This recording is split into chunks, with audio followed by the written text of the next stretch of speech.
I never expected my life to change on an ordinary Monday morning. As I walked into the towering glass office building, clutching my coffee and adjusting my blazer, I was just another employee. Just Valentina, the quiet and efficient assistant who blended into the background. But that day, something shifted. Mr. Lawson, my boss, was already in his office when I arrived. He was usually absorbed in meetings or phone calls, but as I entered to drop off his schedule, his gaze lingered on me a little longer than usual. "Morning, Valentina," he said, his deep voice carrying a warmth I hadn't noticed before. I smiled politely. "Good morning, Mr. Lawson. Here's your schedule for the day.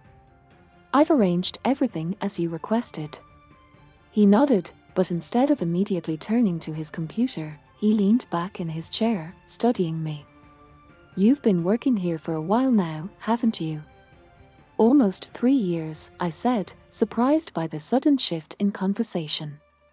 3 years, he repeated, as if the realization just dawned on him. "And I feel like I barely know you." I let out a small laugh, unsure of how to respond.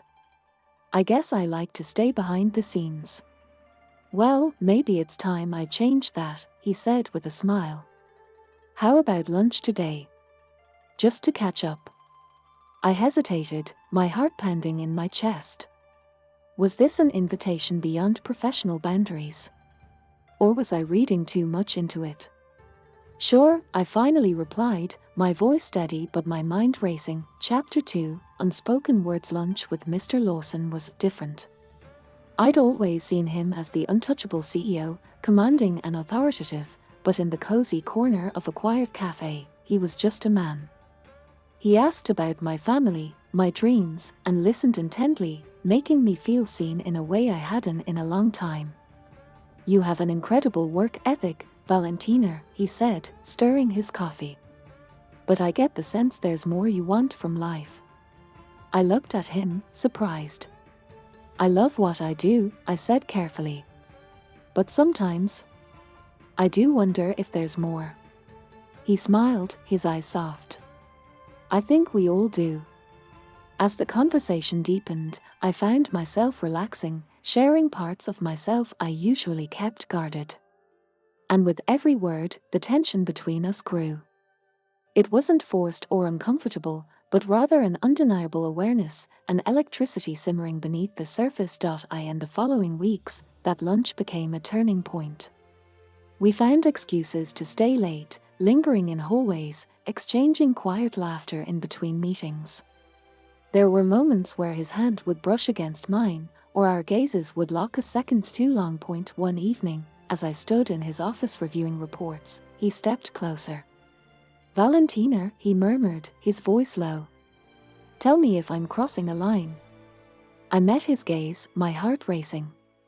"I don't think you are," I whispered. Chapter 3, A New Beginning. That night marked a shift in our relationship. We didn't dive headfirst into anything reckless, but rather, let things unfold naturally.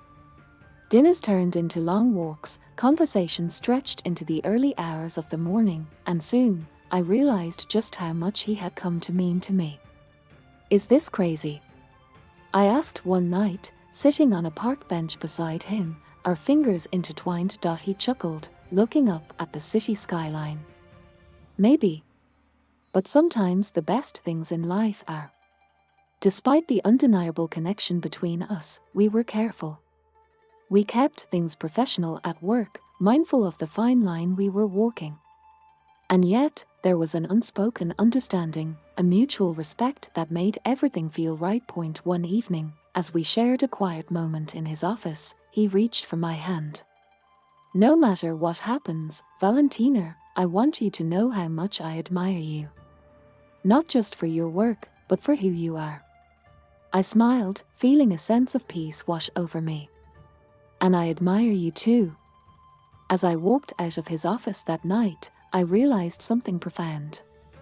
Meeting Mr. Lawson had been unexpected, but it had opened doors I never thought possible, within myself and in life. Whatever the future held, I knew I had found something special, something worth exploring. A few weeks later, he invited me to an art exhibition. Walking through the grand gallery, surrounded by soft lighting and abstract paintings, we stood close, whispering about our interpretations of the art. In that moment, I realized how much we had grown together, not just as colleagues but as two people who truly understood one another. Eventually, our relationship became something neither of us could ignore. There were late-night phone calls, shared dreams over candlelit dinners, and stolen moments in the quiet corners of the office. Every step felt natural, as though this connection was always meant to be. As the seasons changed, so did we. The quiet longing that had once filled the spaces between us turned into something tangible, something real. And with each passing day, I found myself more certain than ever that Mr. Lawson, James, was someone I wanted in my life, not just as my boss, but as something far more significant.